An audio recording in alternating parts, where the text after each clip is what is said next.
Buenas tardes a todos. Hoy contamos con la grata presencia de la señora vicedecana de la facultad, la profesora Hilda Zárate, de la subdirectora del departamento, la doctora Marcela Álvarez Salvador, y el departamento de la empresa y socioeconómico de la facultad tiene el grato honor de presentar al profesor Pedro Figueroa, que va a hablar sobre la pedagogía de la pregunta en tiempos de inteligencia artificial. Ese es su tema de la conferencia. Como todos los encuentros que tuvimos, el exponente va a hablar. Cuando termine, se pueden, o antes, por intermedio del chat, pueden hacer las preguntas que ustedes consideren convenientes. Para hablar sintéticamente del currículum del distinguido visitante, doctora Marcela Álvarez Salvador, si nos puede dar un pantallazo sobre eso. Correcto, doctor. Buenas tardes a todos. Voy a ser muy breve porque es muy extenso el currículum del profesor Pedro Figueroa, que es maestrando en procesos educativos mediados por tecnología, es profesor universitario, especialista docente de nivel superior en educación y TIC, especialista en mediaciones tecnológicas, licenciado en comunicación social, certificado en docencia virtual, e-learning y diseño instruccional, conferencista, ponente, capacitador y creador de contenidos sobre inteligencia artificial y educación, directivo y docente de nivel técnico superior, es capacitador, facilitador, tutor y creador de contenidos sobre aprendizaje y nuevas tecnologías, educador con 20 años de experiencia en diferentes niveles y funciones, es autor y coautor de libros, conferencista, orador y ponente, con publicación de artículos y capítulos de libros en diferentes espacios nacionales e internacionales. Es investigador universitario, asesor educativo, creador de la comunidad iberoamericana, los docentes y las TIC, miembro de la Sociedad Argentina de Inteligencia Artificial, SAIA, entre otras cosas. También el profesor ha sido galardonado como docente inspirador con el Global Teacher Award 2021 en India. Es coautor del libro Enfoques, Metodologías y Recursos para quien desea enseñar en el siglo XXI. Muy brevemente, doctor. Adelante, doctor.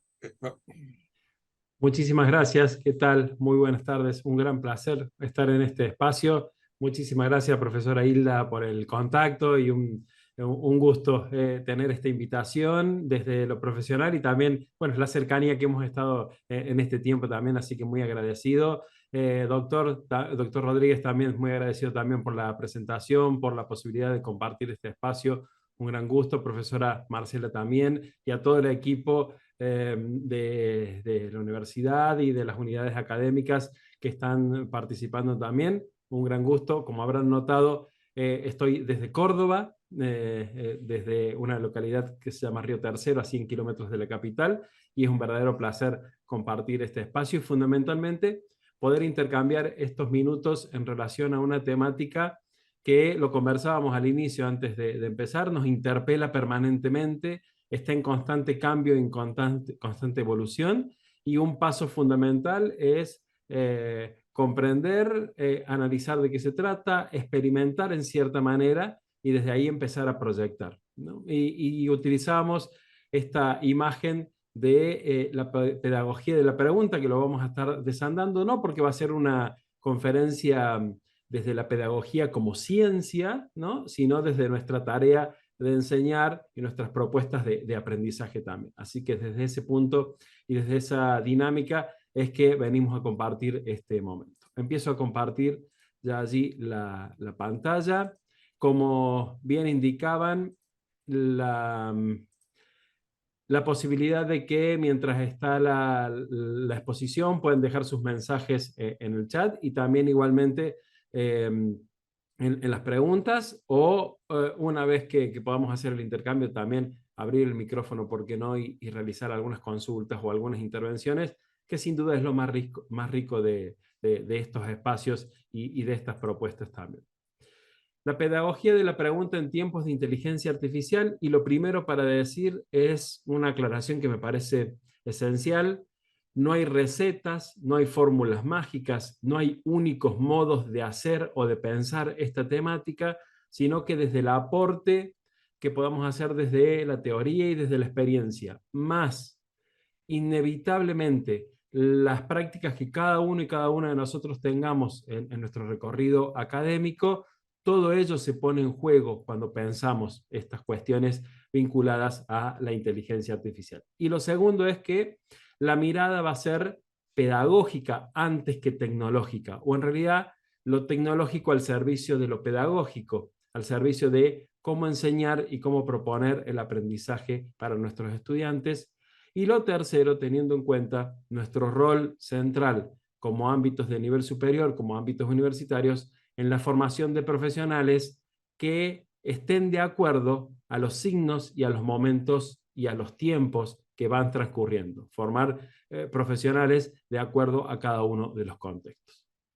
En esta dinámica comenzamos entonces, y comenzamos con una imagen que me parece sumamente significativa, que tiene más de un siglo. Está realizada por un ilustrador francés, Jean-Marc Coté, en 1899, y le encargaron que pensara a través de ilustraciones cómo sería el año 2000. Y una de esas ilustraciones es la que ustedes están viendo allí, y es como él pensaba la escuela en el año 2000. Fíjense la particularidad es de que el profesor no está al frente del aula, está a un costado, hay un asistente con una manivela procesando esos libros que el profesor tira en esa máquina y que a través de un cable llegan a los alumnos, quienes sentados de forma pasiva, cada uno recibe ese saber, entre comillas, ese conocimiento, y desde allí se daría la clase. Así pensaba, ¿no? Desde un contexto en el que la cuestión tecnológica todavía no existía. Pero esta imagen nos sirve para poner en juego algunas cuestiones y algunas consideraciones iniciales. La idealización de la tecnología en esta imagen sin duda se ve, porque podemos decir que las máquinas, entre comillas, se les da la función de enseñar, de transmitir el conocimiento. El docente como un mero entregador de libros, a alguien que alimenta la máquina simplemente. El aprendizaje se daría por el simple contacto con los contenidos, a través de esos cables y a través del casco llegaría. Alumnos plenamente pasivos y ni siquiera con interacción entre ellos. Una propuesta homogénea, porque partiría de la concepción de que son todos los alumnos iguales. Y una propuesta unidireccional, es decir, porque el docente brindaría el conocimiento y los alumnos lo reciben. Esta imagen, además de poner en evidencia cómo se pensaba la educación del año 2000, un siglo antes, también tiene alguna referencia con lo que en algunos momentos hemos pensado con respecto al uso de la tecnología en la educación. Y quizás en algunos momentos estos puntos de idealizar la tecnología, de que las máquinas enseñan, de que solamente tenemos que entregar el material, la pasividad de nuestros estudiantes, lo unidireccional, lo homogéneo, quizás en algún momento también estuvo traspasando nuestras propuestas o las que veíamos o lo que veíamos como incorporación de tecnología en nuestros procesos de enseñanza y de aprendizaje. Entonces me parece una imagen muy significativa para dejar asentado esta metáfora y estas formas de ver en realidad la interrelación entre la tecnología y la educación. Melina Furman, una gran investigadora, pensadora y pedagoga que vincula la teoría pero también con la práctica, dice en una charla TEDx muy conocida y muy difundida que tiene, dice: muchos dicen que la escuela no les está enseñando a los chicos a pensar. Yo creo que es mucho peor, empieza ella diciendo, les estamos enseñando a no pensar. Y es una apelación muy fuerte, quizás alguno de nosotros en algún momento nos pone a la defensiva y nos dice, no siempre es así, seguramente, pero también quiere poner en evidencia, y esa charla en la que está contextualizada esta frase, quiere poner en evidencia la necesidad de plantear acciones desde la educación que siempre motiven a ir un paso más allá de lo evidente, un paso más allá de lo que se muestra, buscar aquellas proyecciones que no están tan explícitas, pero que pueden estar detrás de la adquisición del conocimiento. Es decir, también está, en cierta manera, una crítica a la memorización por la memorización misma, a los contenidos que no tienen demasiados fundamentos, y no solo a la escuela, pensando los niveles obligatorios, sino también pensando especialmente en la formación de profesionales. Pero decíamos que íbamos a hablar de la pregunta, y si hablamos de la pedagogía de la pregunta, hay un autor que es esencial, que es Paulo Freire, quien en su libro, La pedagogía de la pregunta, dice: en la enseñanza se olvidaron las preguntas. Tanto el profesor como el alumno las olvidaron. Lo que el profesor debería enseñar, porque él mismo debería saberlo, sería antes que nada enseñar a preguntar, porque el inicio del conocimiento es preguntar. Y esto, una aclaración válida que me parece hacer, no es dejar de lado el conocimiento o el contenido o la especificidad de cada una de las materias, de las asignaturas o de los espacios curriculares o de las carreras mismas o de los ámbitos profesionales, sino que habla de lo previo, lo de base, enseñar a preguntar, enseñar a interrogarse por el mundo, podríamos decir desde la concepción académica, enseñar a pensar más allá de lo evidente, lo que decíamos recién también con Melina Furman. Como premisas, vinculándolas entonces, la imagen del inicio, no idealizar la tecnología, enseñar a pensar, y es enseñar a pensar enseñando a preguntar, como fundamentos iniciales para pensar.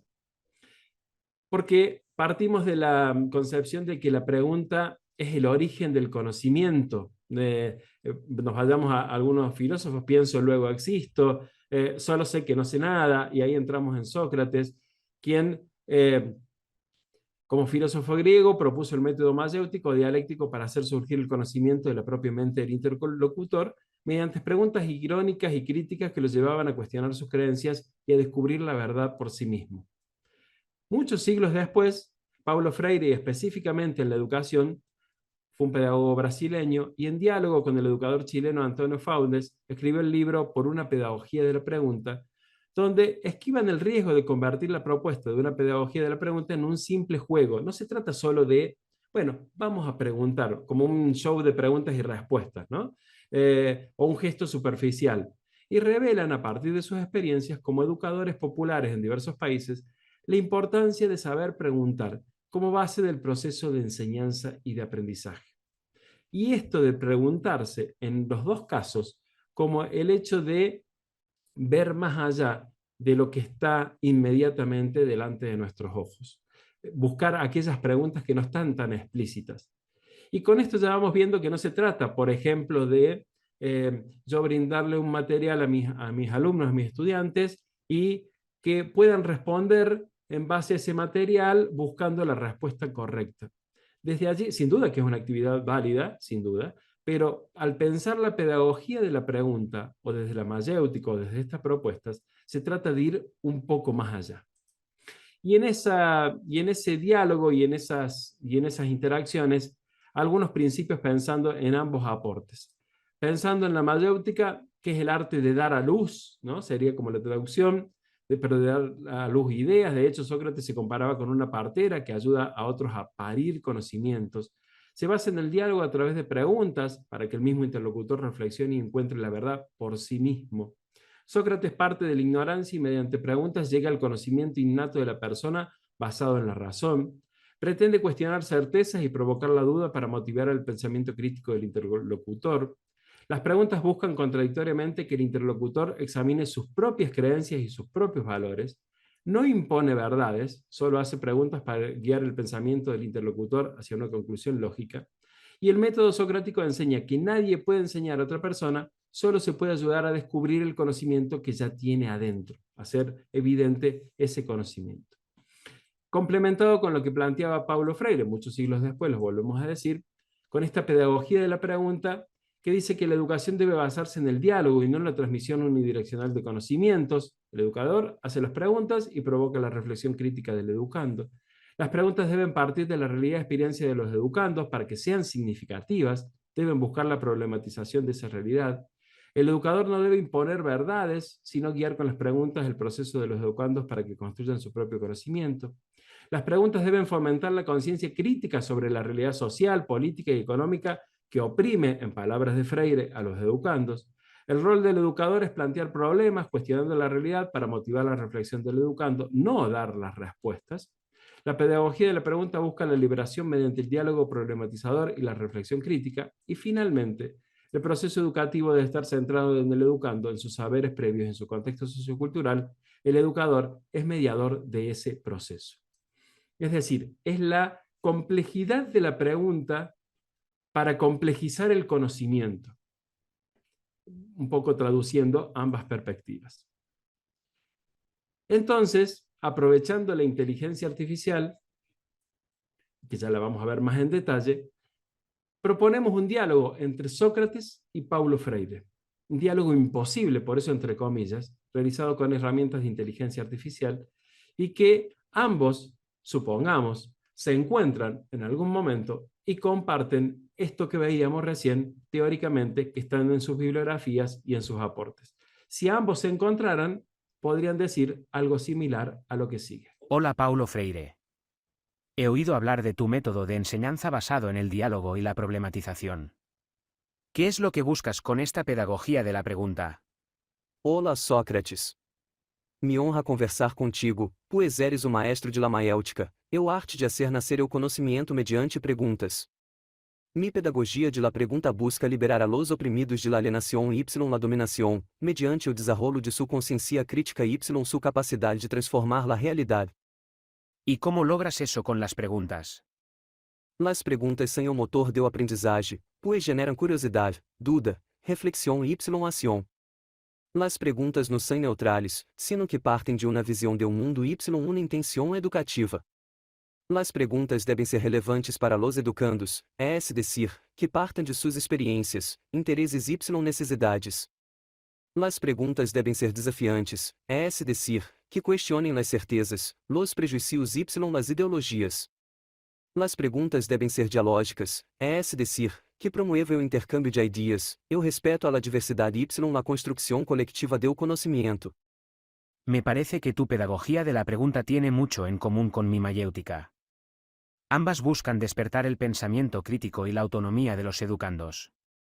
Ambas se basan en el diálogo como forma de comunicación y de educación. Ambas reconocen que el conocimiento no se transmite, sino que se construye. Así es, Sócrates. Creo que tenemos una misma concepción de la educación como un acto político y ético, que implica una responsabilidad social y una vocación por la libertad. Creo que tenemos una misma confianza en el potencial humano y una misma esperanza en un mundo más justo y solidario. Te agradezco por este diálogo, Paulo Freire. Me has enseñado mucho. Espero que se siga difundiendo tu pedagogía de la pregunta por todo el mundo. Te agradezco a ti também, Sócrates. Me has inspirado com tu exemplo. Espero que sigas sendo referente para todos los que creemos en la educación como una práctica de la libertad. Además de poner en evidencia la inteligencia artificial como constructor de conocimiento, como productor de contenidos, también nos sirve para pensar en este diálogo imaginario entre dos autores que en este caso ponen en juego la cuestión de la pregunta, de la interrogación y del tener en cuenta a aquel destinatario de esa pedagogía de la pregunta para que la pregunta no sea descontextualizada. Es decir, la clave no está en la pregunta, en la calidad, podríamos decir, de la pregunta solamente, sino en quién la formula, el para qué la formula y teniendo en cuenta qué contexto se formula esa pregunta. Si no es situada, si no es contextualizada, si no es con la referencia precisa, corremos el riesgo de que la pregunta pueda sonar muy inteligente, por ejemplo, pero que no motive el aprendizaje, la adquisición de conocimientos o una mirada crítica sobre lo que nosotros estamos analizando. Para realizar este video se utilizaron herramientas de generación de texto, de generación de audio, de generación de video y de generación de subtítulos complementadas para poder editarlo después. ahí está, bien. En este contexto, la pedagogía de la pregunta se basa entonces en la idea de que el aprendizaje es un proceso activo y participativo, donde los estudiantes construyen su propio conocimiento a través del diálogo y la reflexión crítica. Y el objetivo de la pedagogía de la pregunta es alentar a los estudiantes a hacer preguntas, a cuestionar las ideas preconcebidas, lo que les permite desarrollar habilidades de análisis, aplicación de conocimientos y de proyección. Muy cercano a lo que proponemos en el nivel superior y en el ámbito universitario. Nuestra aspiración, sin duda, y creo que la compartimos, es formar estos profesionales que tengan esta mirada crítica, esta capacidad de proyección, de aplicar los conocimientos que adquirieron, de diálogo y de reflexión crítica, con un proceso activo y participativo en eso, en lo que están involucrados. Bueno, y desde ahí, esta gimnasia o adquisición de la pregunta en el proceso de enseñar o de aprender, sin duda que va dando el marco de referencia para que ello se logre de mejor manera. Por ejemplo, podemos pensar, las clases tradicionalmente finalizan con un resumen de lo explicado, suele ser habitual, hacemos un resumen, un cierre, una síntesis. Pero en lugar de eso, se podrían proponer preguntas como cierre del encuentro. No preguntas de examen o de respuestas o de datos de memoria, sino preguntas que sean desafiantes, inesperadas y que no tengan respuesta ahí en el momento. O dar como actividad que los estudiantes piensen preguntas en base a lo estudiado, esas preguntas que les podemos decir, nadie nunca se hizo sobre esta cuestión. Por ejemplo, terminar la clase no afirmando, sino preguntando desde las afirmaciones dadas en la misma clase, interrogándonos o interrogándolos sobre esas cuestiones que no son tan obvias, que no son tan evidentes, que no son tan explícitas. Y desde esa dinámica también motivarlos a los estudiantes a que ellos mismos generen sus propias preguntas, sus propios cuestionamientos o sus propios interrogantes que a veces pueden sonar idealizados o no, pero que yendo hacia un punto quizás un poco más extremo podemos llegar al punto intermedio de adquisición del conocimiento. Habiendo hecho esta presentación conceptual sobre esta cuestión de la pregunta en el ámbito de la pedagogía y la enseñanza, veamos un poco el vínculo entre estas preguntas o el preguntarnos y la tecnología. Y acá hay un antecedente inevitable que vamos a intentar responder para plantear qué lugar juega la tecnología al preguntarnos actualmente. Y nos vayamos también a nuestra experiencia cotidiana.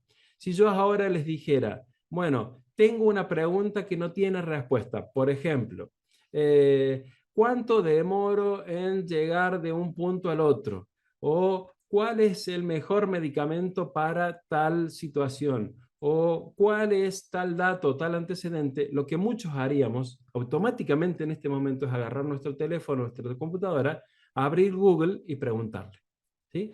Entonces, cuando hablamos de las preguntas y de las tecnologías, está este antecedente de esta herramienta, y fíjense esta herramienta que pasó de esto a esto, nacida en 1998, que es una herramienta tecnológica, es un buscador que vino a reemplazar muchos de los procesos, inclusive cuestiones enciclopédicas, que facilitó el acceso a la información sin duda, lo democratizó y demás, pero que también generó un monopolio de la pregunta. Traducido en lenguaje coloquial, todo le preguntamos a Google, absolutamente todo, o la gran mayoría de las cosas, y hasta inclusive con audios, ¿no? Con los asistentes. A veces no lo escribimos, sino que con un audio nosotros le preguntamos. Y también creemos que su respuesta es la única, la respuesta única. Nosotros, nuestros estudiantes y en nuestra vida cotidiana. Si me lo dijo Google, debe ser así. Lo que antes decíamos sobre los noticieros, sobre los canales, los medios de comunicación, bueno, ahora lo decimos coloquialmente y cotidianamente sobre Google. Todas nuestras consultas y nuestras preguntas pasan por allí. De hecho, la Real Academia Española está estudiando un nuevo verbo que sería googlear, ¿sí? En su observatorio de palabras, que son palabras que está analizando para incorporarlas o no al diccionario de la Real Academia Española, y lo define como un híbrido formado a partir del nombre inglés Google y la terminación española EAR. Es preferible usar la adaptación gráfica googlear. Aún así, hoy sigue siendo más normal la construcción buscar en Google. Este hecho de preguntarle y de buscar todo en una plataforma, en una única plataforma, ya tiene hasta inclusive su verbo, su acción concreta, ¿sí? Lo podremos comparar con tuitear o con otras expresiones que también se van transformando desde la cuestión tecnológica. Pero este monopolio de la pregunta y esta respuesta única lo tenemos que entender también en la dinámica de que estamos transformando la forma de preguntar. Y podríamos hablar de una cultura Google en las preguntas. En las preguntas, reitero, que cotidianamente nos hacemos y que también académicamente hacemos muchas veces. Y esta cultura Google plantea que se ha simplificado la pregunta, ya cada vez hacemos más corta la pregunta porque contamos con la interpretación de, en este caso, la herramienta que va a interpretar lo que yo quiero preguntar. Se busca el dato, algo muy preciso, algo muy puntual, algo muy concreto, eso que yo necesito. Las respuestas tienen que ser ya, precisas, únicas e inmediatas. No tenemos demasiado margen de paciencia generalmente para esperar una respuesta, ni hablar si son días, horas o meses. Se redujo la capacidad crítica de analizar los datos, porque tenemos ahí un resultado, vemos los 2 o 3 primeros ítems y vamos viendo, estoy hablando en general, y el buscador se lo toma como fuente de información, cuando en realidad es un intermediario de la información. Entonces le hemos dado una entidad que sin duda la tiene como herramienta potente, pero que también ha tenido su repercusión en las cuestiones de preguntar. Y de repente, en todo este contexto, en todas estas, y repasemos los 3 ámbitos que hemos visto hasta ahora, la pedagogía de la pregunta, o la pregunta involucrada en la enseñanza y el aprendizaje, la tecnología puesta al servicio de las preguntas y de las búsquedas, y también la idealización a veces de esa tecnología que nosotros vamos utilizando. De repente, en este contexto de grandes desafíos, hace casi un año, se va a cumplir ahora a fines de noviembre, aparece esto. Esto que es un tweet, en ese momento era en Twitter, ahora es la red social X, y es un tweet de la empresa OpenAI, encargada de ChatGPT, cuyo desarrollo ya llevaba 3 años, era del 2020, y el 30 de noviembre del 2022, fecha y hora a las 3:02 p.m. hora argentina, publiqué este posteo, un tweet, que dice: intente hablar con ChatGPT, nuestro sistema de inteligencia artificial optimizado para el diálogo. Tus comentarios nos ayudarán a mejorarlo. No fue el lanzamiento de ChatGPT un evento mundial, no fue un evento con fuegos artificiales, no fue algo anticipado durante semanas o meses, no estuvo en las grandes cadenas de los medios de comunicación o en las grandes redes, mezclado con grandes empresas, con grandes publicidades. No fue un mega evento, fue un posteo en una red social. Y a partir de ese momento, a partir de ese posteo, a partir de esa publicación, todo empezó a cambiar, absolutamente todo. Uno de los primeros ámbitos que tuvo las repercusiones fue el ámbito universitario en el hemisferio norte. Aquí estábamos en vacaciones, fines de noviembre, principio de diciembre y enero, cuando se empieza a ver el uso, y en enero las universidades del hemisferio norte empezaban a decir: ¿qué está pasando? Que hay cuestiones que hasta ayer no teníamos y ahora sí nos empezaron a aparecer. Y simplemente se originó a través de este tweet. Y todo eso generó diferentes cambios y diferentes transformaciones que hicieron que hoy estemos hablando de esta inteligencia artificial. Inteligencia artificial que me parece fundamental dejar asentada 4 cuestiones. La primera, ¿qué es? Es un campo de la informática que busca crear máquinas capaces de realizar tareas que simulan acciones de la inteligencia humana, como el aprendizaje, el razonamiento y la percepción. Dicho de otra forma, la aspiración máxima de la inteligencia artificial es actuar tal cual como actúan los seres humanos, o más, sin que se note que es una máquina. Y hacia eso se apunta. Y eso ya dejó de ser una aspiración o una cuestión imposible. Es lo que se está buscando que hoy se realice. ¿En qué contexto? Bueno, no es un desarrollo tecnológico de hoy, ni siquiera del año pasado. De hecho, el término inteligencia artificial surge en 1956 como expresión en un congreso de científicos y matemáticos. Lo que hoy vemos es producto directo y consecuente de más de un siglo de avances en el que se viene hablando de robótica, de automatización, de inteligencia artificial, de algoritmos, de programación.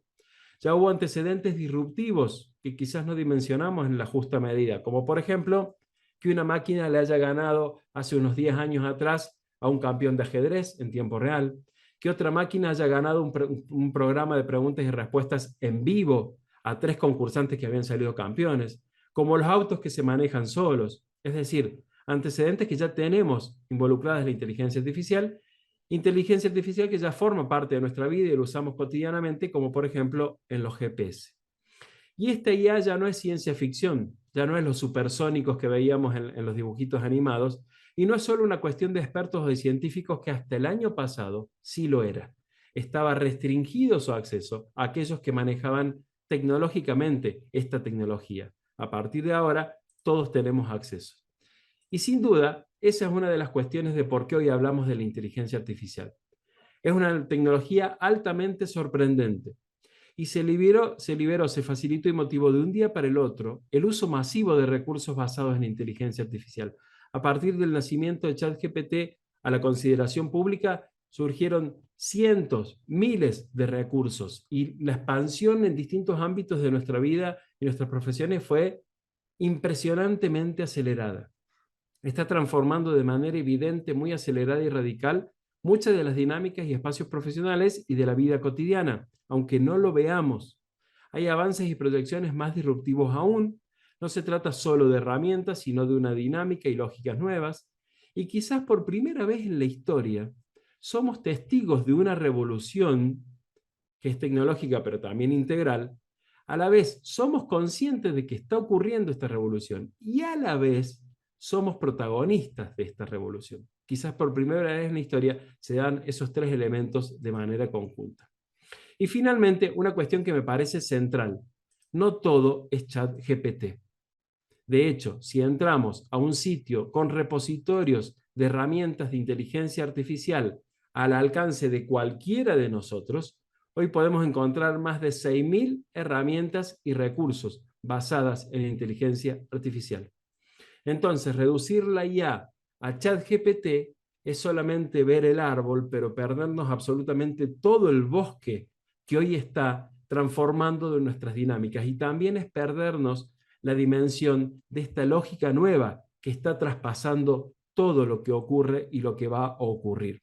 Entonces, desde ahí empezar a ver que hay herramientas pensadas como asistentes de correos, como avatares, generación de imágenes, para programación, para música, para voz, para comercio electrónico, para presentaciones, para la misma abogacía o el derecho, para medicina, etcétera, etcétera, etcétera. Y reitero, al alcance de nuestra mano, tal como existe con ChatGPT, cualquiera de estas herramientas y de estos recursos. Entonces, una recomendación inevitable es experimentar. Obviamente que no vamos a conocer más de todas estas 6.000, pero sí experimentar y saber que existen.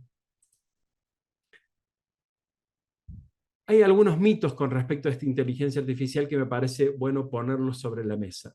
El primero tiene que ver con hace automáticamente todas mis tareas, todo lo que yo tengo que hacer y exámenes, pero no hay que confundir rápido y correcto con propio y pertinente. Que lo haga rápido y que lo haga correcto, entre comillas, no significa que es lo que yo necesito, y hacia ahí vamos a apuntar en lo que sigue. Es perfecta. No olvidar que tiene un sesgo porque está hecha por humanos y que puede cometer errores de acuerdo a los datos con los que fue cargada la materia prima de la inteligencia artificial. Son los datos, la mayor cantidad de datos posibles para generar resultados. Da siempre la misma respuesta, como si fuera un buscador, y no variando y ampliando los prompts o las órdenes y cambiando de herramienta, hay contestaciones totalmente diferentes. ¿Sería entonces como un buscador avanzado? No, es un generador de contenidos personalizables. Es un paso más allá que un buscador, que el buscar el dato. Esto en un par de meses es historia. No adhiero a esa mirada. Las discusiones, los avances y las proyecciones muestran que llegó para quedarse y para convertirse en una tecnología de base de muchos de los procesos, como hoy es Internet, por ejemplo. Es para ingenieros o expertos, cada vez está más al alcance de la mano de todos y es sencillo de usar. Va a reemplazar trabajos humanos. Considero que se podrán reducir algunos empleos, quizás los más repetitivos, pero van a aparecer otros ámbitos, otras tareas y otras y otras actividades laborales más creativos o con nuevas dinámicas. Y ChatGPT es la única o la mejor inteligencia artificial, ya vimos que no, es muy potente, pero existen cientos o miles de opciones. Desde ese marco, una de las cuestiones que aparece mucho con esta inteligencia artificial es la cuestión de errores, y mucho más cuando hablamos de aplicarlos a la educación. Entonces, por allí escuchamos, comete errores, no sirve, ¿no? Y en realidad tiene que ver con que sí tiene obviamente un sesgo, tiene equivocaciones, y reitero, no hablo solo de ChatGPT, sino de la inteligencia artificial en general. Pero también es cierto que pensar en estos errores nos tiene que hacer también reflexionar sobre todas las máquinas pueden tener errores o limitaciones. Veamos un vehículo, veamos una computadora, veamos nuestro teléfono celular. También pueden tener errores o limitaciones. Lo tienen como tecnologías que son. Cada máquina o tecnología tiene un uso específico. Yo no puedo usar el teléfono celular, lo puedo usar si quiero. ¿Lo puedo usar como martillo? Sí puedo. Pero si no me ayuda a poner el clavo que necesito, no puedo decir que el teléfono celular no sirve, porque yo lo estoy usando para algo de lo que no específicamente está creado o potenciado. Y desde esa mirada, el problema entonces no son los errores de la tecnología, sino el uso que los humanos hacemos de esa tecnología y procurar que esos usos no sean errados, es decir, traducido, que sean lo más específicos y significativos posibles para lo que nosotros necesitamos y no para lo que la máquina quiere que yo necesite o que yo haga. Quizás con los buscadores hacíamos eso, poníamos y que el buscador me dé y lo que me daba ahí lo utilizaba, ¿no? O nuestros estudiantes también. Bueno, ahora tenemos esta oportunidad de nosotros tomar el mando y el control de una tecnología como la herramienta de las inteligencias artificiales. Y para comprobar esto, lo vamos a poner en acción. Y vamos a intentar poner en acción muchas de las cosas que hemos hablado, partiendo de que no todo es ChatGPT. Sin embargo, yo tengo algunas órdenes ya previamente elaboradas que voy a trabajar desde allí. Y le voy a pedir a ChatGPT, vamos a ir avanzando en la experimentación para seguir conversando algunas cuestiones que ya hablamos. Si yo le preguntara a ChatGPT quién ganó el Mundial de Fútbol en Qatar 2022, si yo le hiciera esa pregunta, hay un detalle que hay que tener en cuenta. Es una herramienta potente generada con inteligencia artificial, pero que no está conectada a Internet y por lo tanto no tiene actualización de datos más allá del 2021. De hecho, si yo le hago esta pregunta, hay dos opciones: que me dé una respuesta que no sea correcta o que no me la responda. Veamos qué hace. Me dice, lo siento, pero mi conocimiento se detiene en enero del 2022, por lo que no tengo información actualizada. Te recomiendo buscar tu información. Si mi conclusión de esta interacción es ChatGPT no sirve, debería ser ChatGPT no sirve para decirme quién ganó el Mundial de Qatar 2022. ¿Sí? Y lo estoy haciendo con un ejemplo coloquial, pero lo podemos llevar a nuestras propias experiencias profesionales. No me voy a meter en el ámbito de derecho porque no es mi materia, pero uno podría preguntar, ¿cuál es la jurisprudencia sobre tal caso? Y si me dice que no la tiene, quizás no es la herramienta que yo necesito para esa interacción. Entonces, desde esto, yo quiero averiguar quién ganó el Mundial de Fútbol de Qatar 2022. Entonces me voy a ir a otra herramienta porque también lo quiero verificar. No solo quiero conocerlo, sino que quiero verificar si exactamente ha sido así. Y hay una herramienta muy interesante que es Perplexity. Una herramienta que está basada en ChatGPT, su motor detrás de lo que funciona es ChatGPT, pero está conectada a Internet. Y no solo me responde preguntas, sino que también me da las fuentes de donde obtuvo esas respuestas para generar esa contestación. Entonces le voy a hacer exactamente la misma pregunta. ¿Quién ganó el Mundial de Fútbol? Espero que no me digan Francia, ¿no? Bien, me da la respuesta en inglés, le voy a decir en español. Ahí, esto es por la configuración de los navegadores y demás, pero le puedo preguntar también. Y me dice, Argentina ganó el Mundial de Fútbol después de vencer a Francia en la final, y me da las fuentes de donde obtuvo esa información. Acá están. El partido se jugó en tal fecha, según esta fuente, terminó empatado, Messi anotó, esta fue la tercera copa, y me da las opciones. Y me da otras opciones para seguir preguntando, pero lo interesante es que me da las fuentes de donde obtuvo la información. Y yo puedo seguir dialogando y buscando. Y acá sí tengo la respuesta a lo que yo buscaba. Acá sí tengo la confirmación de la respuesta. Inclusive yo puedo entrar a cada una de las fuentes y ver si efectivamente son fuentes reales, si son fuentes fidedignas, si me sirven o no. O pedirles que me dé otras fuentes, ¿sí? Que me dé fuentes de, en este caso, medios franceses para ver si efectivamente fue así. Y puedo seguir chateando y puedo seguir interactuando. Entonces, con ese ejemplo, uno va viendo que también depende de cómo y dónde es la consulta que uno va haciendo. Pero vamos un paso más allá y nos vamos a otra herramienta, que en este caso es Bard. Bard es de Google, sería como el ChatGPT de Google, y en este caso, fíjense esta aclaración que hace al inicio. Tus conversaciones se procesan revisores humanos para mejorar las tecnologías. No introduzcas nada que no quieras que se utilice. Ese es un detalle para tener en cuenta con todos los chatbots. Por ahí uno pone datos institucionales o personales y es un cuidado a tener en cuenta. Pero Bard, que no solo está conectado a Internet y no solo toma referencias, sino que también elabora o reelabora o procesa la información, lo que yo le voy a pedir es que tome información de un sitio, que acá lo muestro, con la historia de los mundiales, ¿sí? Y lo que quiero hacer es un cuadro comparativo sobre los mundiales de fútbol, incluyendo 7 criterios de comparación, y que me tome esa fuente que yo le estoy citando de manera pertinente para que me elabore lo que yo necesito. Es decir, procesar esa información, no que tome datos de cualquier lado, sino de la fuente que yo le estoy señalando. Y de nuevo, trasladen esto al ámbito académico. Yo le puedo dar distintas referencias, distintas páginas, distintos documentos, ¿sí? Y a partir de ahí pedirle una tabla, un cuadro comparativo, algo que específicamente me dé las diferencias y las semejanzas entre los distintos mundiales de fútbol. Y lo que hace es, fíjense que es muy interesante el resultado porque me da esta versión que mucho no me convence, pero también me da otras versiones, ¿sí? Cada resultado me da 3 versiones y yo puedo elegir la que más me convence, que en este caso es esta. El año, el país anfitrión, participante, formato, campeón. Y lo acaba de hacer con esta información que yo ya validé previamente. Entonces es distinto. Fíjense el proceso que acabamos de hacer. De preguntarle a ChatGPT qué es lo más genérico y lo que no está conectado hoy por hoy a Internet, a específicamente encontrar lo que yo necesito, porque a esta tabla yo la puedo exportar a una hoja de cálculo, a un Excel, y desde ahí trabajar y desde ahí seguir preguntando. Pero fíjense que además me agrega un análisis de este cuadro comparativo. Paréntesis, que no es el motivo de la charla, pero abro un paréntesis que me parece interesante.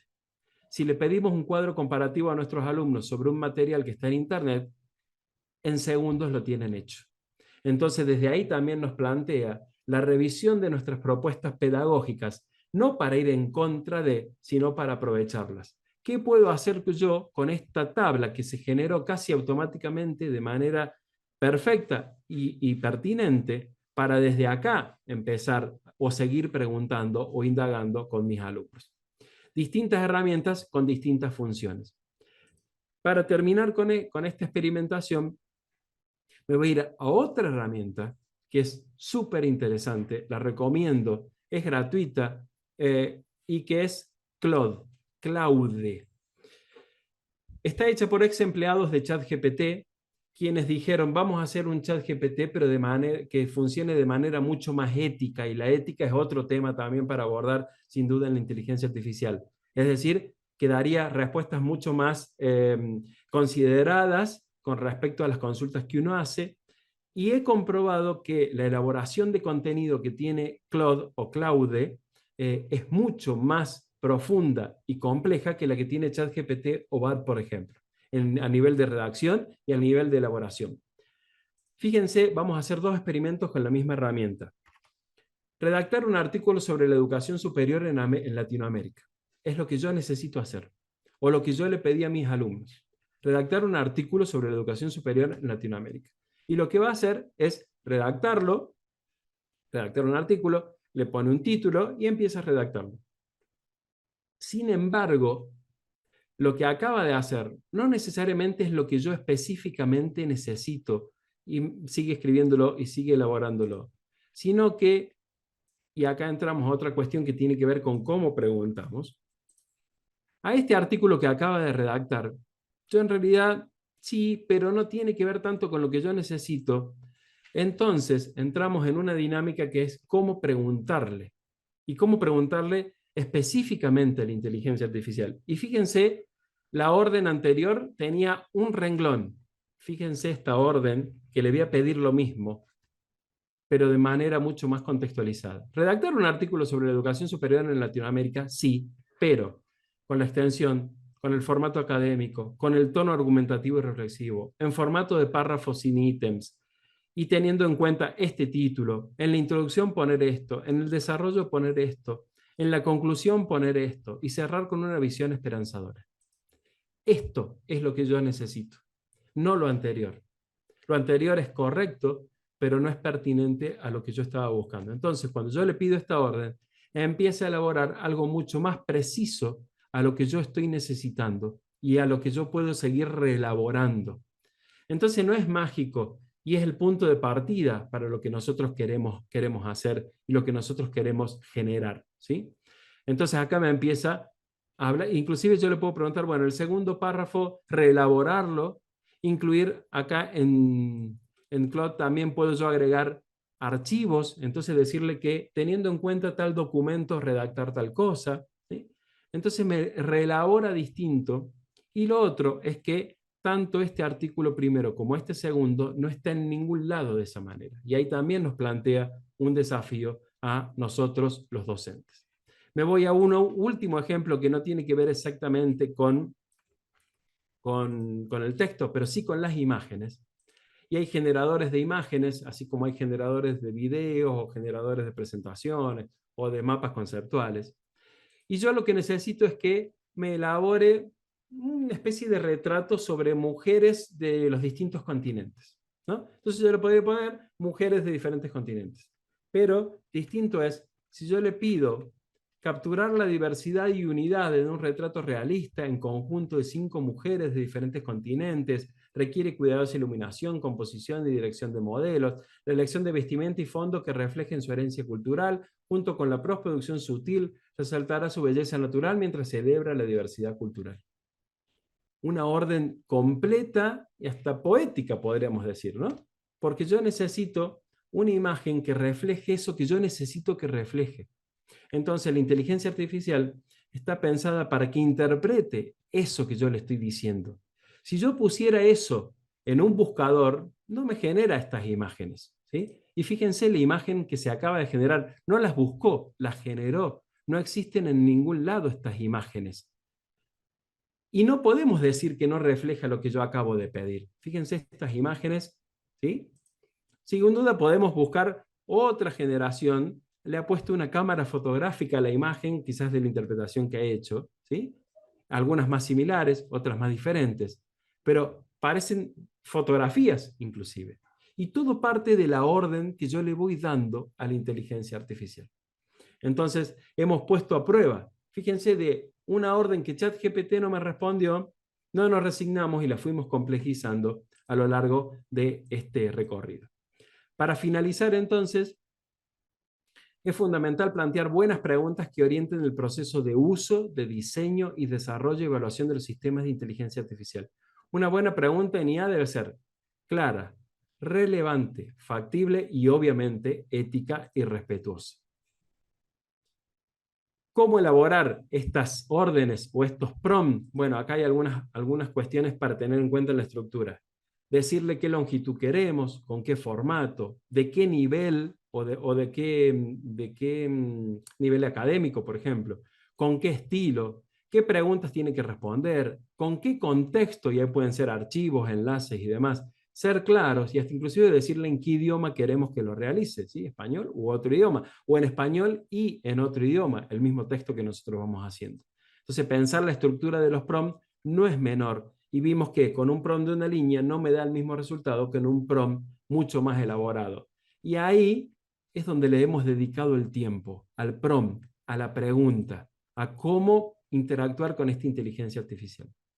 La pregunta con la IA se amplía, se contextualiza, se perfecciona en el diálogo, en el chat. Si yo le hago una orden y no me da lo que yo necesito, le sigo preguntando y preguntando y preguntando. Toma mayor relevancia, se convierte en un elemento de valoración de capacidades y competencias. Es el punto de partida necesario, brinda protagonismo a quien pregunta y permite que nos adueñemos de esta inteligencia artificial. Que no me dé el resultado que ella quiera, que me dé el resultado que yo necesito. Lo vimos en las imágenes, lo vimos en el artículo, lo vimos en la tabla de comparación de los mundiales. En conclusión, entonces, para terminar, esta pedagogía de la pregunta en tiempos de inteligencia artificial, el siguiente video de 1 minuto realizado con inteligencia artificial. El texto fue generado por la herramienta que veíamos de Claude y el video completo, tal como ustedes lo van a ver, sin edición posterior, el avatar, el audio y los subtítulos fueron realizados con una sola herramienta que se llama Video y que genera todo lo que ustedes van a ver de manera totalmente automática. Presten atención especialmente al avatar. Hacemos el cierre de este encuentro con esta reflexión en video. La pedagogía de la pregunta cobra relevancia en tiempos de inteligencia artificial. Fomenta la curiosidad y pensamiento crítico mediante preguntas que problematizan e invitan a la reflexión. En una era que brinda respuestas instantáneas, es valioso formar la capacidad de hacer buenas preguntas, o prompts, para aprender. La pedagogía de la pregunta orienta el uso de IA para potenciar, no reemplazar, el pensamiento creativo humano. Es responsabilidad de educadores mantener el arte de preguntar para formar personas autónomas y con pensamiento propio, capaces de solucionar desafíos. En la universidad, la pedagogía de la pregunta promueve el aprendizaje activo y significativo. Preguntas desafiantes fomentan discusión y pensamiento crítico, motivando a los estudiantes a participar, reflexionar y construir saberes relevantes. La universidad debe formar profesionales capaces de hacer frente a problemas complejos, donde preguntar significativamente es tan valioso como encontrar la respuesta.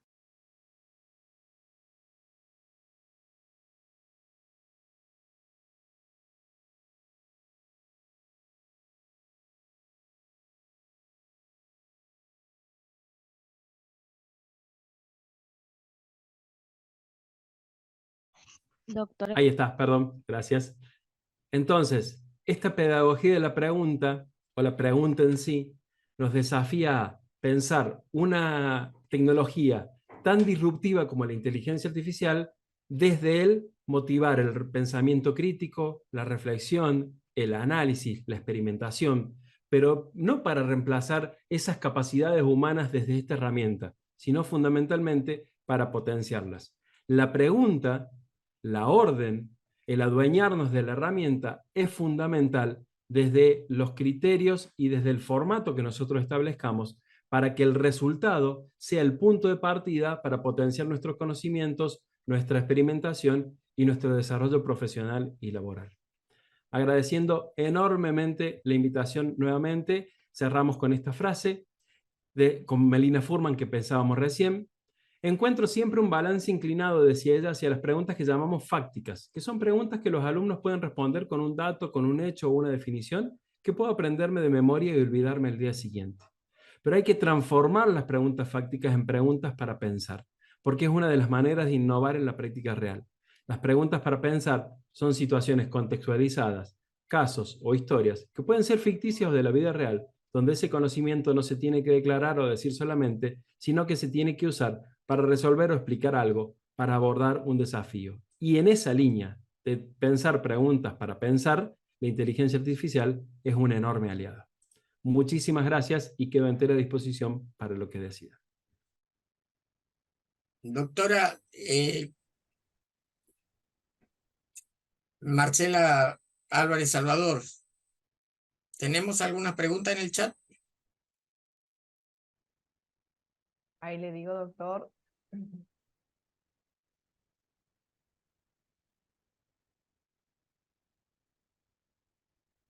Hasta ahora no, lo que sí dicen que excelente la conferencia. La verdad que magnífica, doctor. Quedamos excelente, Pedro. sorprendidos de la mirada que planteó respecto de este tema. La verdad que... ¿Cómo se puede controlar, licenciado, la respuesta a la inteligencia artificial en un programa en relación a la posibilidad de que el alumno recurra a estas herramientas para no trabajar, sino para formar, por ejemplo, una monografía pequeña o un trabajo que él no elabora, sino elabora la inteligencia artificial. ¿Cómo se puede controlar que eso fue creado por inteligencia artificial y no por construcción del propio alumno? Hoy por hoy no existe ninguna herramienta que verifique con un 100% de exactitud quién generó, por ejemplo, un texto o una imagen, ¿no? No existe. Desconozco si va a existir en un futuro. De hecho, ChatGPT había sacado una herramienta en los primeros momentos y la discontinuó, la sacó de circulación porque daba resultados como, decía algo así como, bueno, el 75% de probabilidades de que este texto sea creado por inteligencia artificial, pero no es, digamos, no tengo la certeza absoluta de que efectivamente es así, ¿no? Hoy por hoy no hay, y de hecho hay toda una discusión en torno a los derechos de autor, a la creación de contenido, con respecto a las imágenes que veíamos. Las imágenes que veíamos yo la puedo descargar, la puedo publicar y no hay ningún autor, o yo puedo decir que soy el autor, ¿no? Que yo saqué esa fotografía de estudio en algún momento. Bueno, entonces ahí es donde me parece que el aporte de las universidades va en un doble sentido fundamental. El primero, desde la ética y desde establecer criterios consensuados, quizás institucionales o departamentales, sobre el uso de la inteligencia artificial, sabiendo estas limitaciones de control, por ejemplo. Pero el segundo, que sea pedagógico, es decir, plantear que utilicen estas herramientas, que las conozcan, que las procesen de alguna manera y que nosotros, pienso en la clase o en las distintas instancias, aprovechemos esa producción, ese artículo que vimos sobre la historia de las universidades en Latinoamérica, justamente para generar nuestro propio contenido, ¿no? Es decir, que interactuemos con la inteligencia artificial como una fuente más de contenido, de elaboración de contenido, pero que lo involucremos explícitamente. Esa es mi propuesta y esa ha sido mi experiencia también en mi enseñanza en este año en el nivel superior, ¿no? Bueno, utilicemos esta herramienta, citen esta herramienta, porque algo que no mostré es que cada chat, los chats de texto particularmente, y los de imágenes también, tienen una forma de citar, tienen un enlace único, que yo lo puedo compartir y puedo ver exactamente lo que el otro hizo con ese chat, no lo puede modificar. Entonces, por ejemplo, a mis estudiantes yo les pedía, bueno, vamos a empezar a indagar sobre la comunicación organizacional, que es una de las materias que yo brindo. Bueno, realizar 10 preguntas al chat sobre la comunicación organizacional. Y me entregaban ese enlace con el chatbot, ¿no? Como actividad, como tarea, era una indagación previa. Después en el aula lo que hacíamos era ver esas respuestas, compararlas con el material teórico y establecer, por ejemplo, una exposición oral en base a ese contenido. Bueno, por eso cambia también la manera de ver cómo realizar estas propuestas y de cómo involucrarlas, ¿no? Me parece que ahí puede haber una perspectiva, pero sin duda requiere consensos y debates reflexivos previos inevitablemente. Bueno, hay otra pregunta, profesor. Sí, creo que hay una pregunta, pero creo que también ya la ha respondido con esto que comentó de parte de Facundo Barrios. Dice, licenciado, en su criterio, ¿cómo podemos orientar a los estudiantes a que usen inteligencia artificial para que puedan construir conocimiento? Bueno, además de lo que les decía, una cuestión también interesante es indagar, inclusive en los propios ámbitos profesionales o de carrera, darles la tarea a nuestros estudiantes de que indaguen cuál es hoy el estado de situación del uso de la inteligencia artificial en las profesiones, ¿no? En el derecho, en la comunicación, en la medicina, en la ingeniería, depende de la rama de la que se trate. Bueno, a ver qué se está haciendo y qué se está discutiendo. Y la otra cuestión es la propia experimentación, ¿no? Revisar cuál es el resultado y ponerlo a prueba con producciones anteriores. Un ejemplo, y reitero que no es mi área de experiencias, pero supongamos que en algún momento tenemos un fallo, ¿sí? Jurídico sobre determinada temática. Bueno, ya está redactado ese fallo que tomamos de algún lado.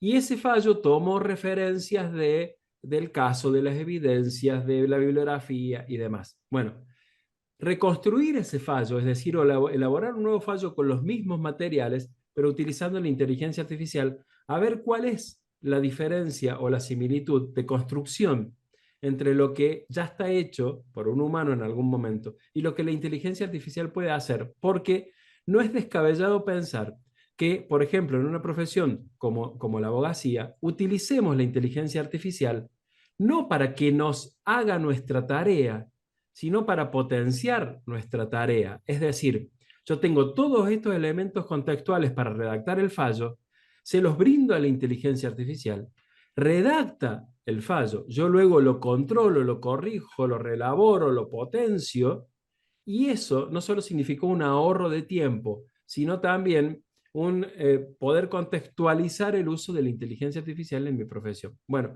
me parece que desde ahí hay nuevos desafíos, ¿no?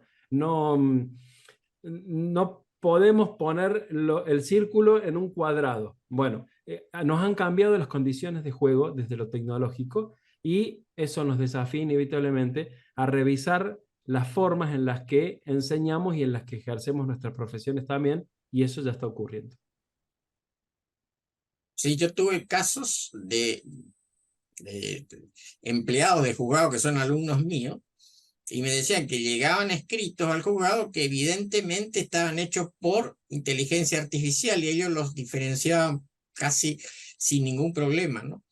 Es decir, que quiere decir que dentro del foro ya se está utilizando estas herramientas para, por ejemplo, proyectar escritos. Sin duda, exactamente. Bueno, en mi caso y mi experiencia, y lo charlábamos antes, ¿no? En la previa, también hay una tendencia a todavía no decir que yo utilicé inteligencia artificial, ¿no? Por ejemplo, el video del último que les mostré, yo les podría haber dicho, sí, lo elaboré yo hace una semana que lo vengo editando, y en realidad fueron 10 minutos, yo no les voy a mentir, ¿no? Ese video fue hecho, toda la charla previa que yo les compartí, se la cargué al generador de texto, ese me generó una reflexión que la cargué en otra plataforma que me hizo el video con el avatar, ¿no? Ese es el proceso.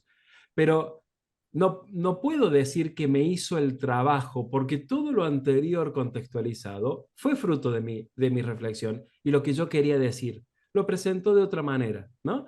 Y en esa experiencia, yo generé a mitad de año un libro en diálogo con diferentes herramientas de inteligencia artificial de las que muchos hemos visto, y está aclarado en el mismo libro, ¿no? Esto está tomado de acá, esto es propio, esto es de una herramienta, esto es de la otra, esto fue generado con inteligencia artificial, esto no.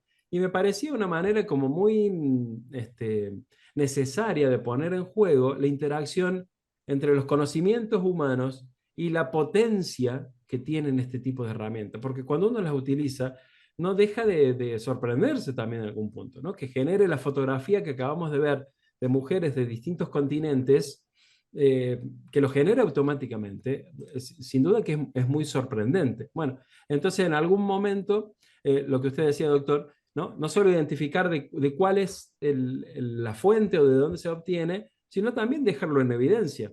La fundación que regula las normas APA para trabajos académicos ya está revisando la manera en la que se va a determinar de cómo citar estas nuevas referencias, ¿no? Que sin duda son nuevas referencias. Bueno, adaptarnos a estos tiempos es necesario.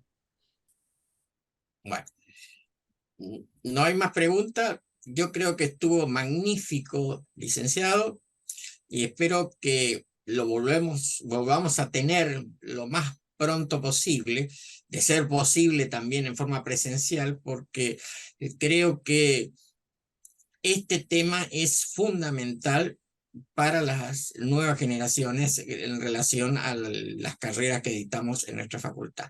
Muchas gracias a los asistentes. No sé, Hilda, si vos como vicedecana Sí, decir alguna quiero palabra. decir unas palabras, agradecer a Pedro por la generosidad y su brillante exposición que nos enfocó, como decía la doctora Marcela, conversando aquí, un mundo diferente que podemos utilizar y optimizar lo que hacemos como docentes.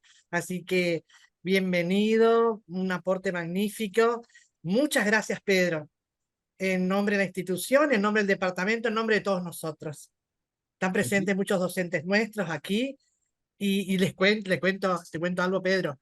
hay una docente, no voy a decir el nombre porque me va a matar, yo sé que me va a matar. Estoy probando, me dije, estoy probando todo lo que dijo el profesor. Muy ¿Sí? bien, muy bien, muy ¿Sí? bien. Excelente, excelente. Así. El conocer es el paso fundamental para después ver qué uso y qué no uso. Así que Y la felicitaciones. claridad de su exposición realmente magnífica. Magnífico. Bueno, Muchas gracias, agradecido por el Pedro. espacio. Muchas gracias. Un Muchas verdadero gracias. gusto, la Seguro verdad. lo vamos a ver pronto, doctor, por acá. por A Zoom. entera disposición de mi Bueno. parte para lo que necesiten y colaborar con muchísimo gusto. Muchas gracias, Pedro. Gracias. Al Bueno, con contrario, esto damos por terminado entonces la actividad de hoy. Y muchas gracias nuevamente a todos los asistentes.